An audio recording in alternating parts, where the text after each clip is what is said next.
চলছে, চলবে ইনশাআল্লাহ। আমরা থেমে যাব না, আমরা ভেঙে পড়ব না, আমরা নিস্তব্ধ হব না।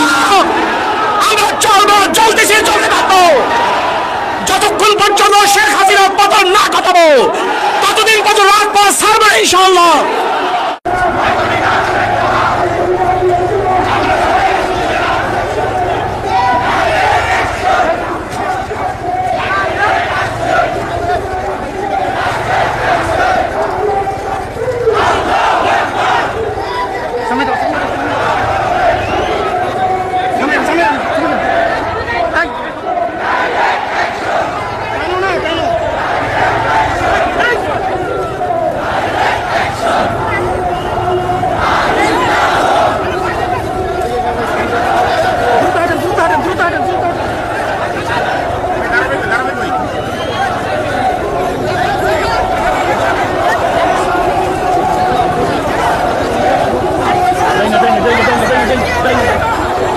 Dai,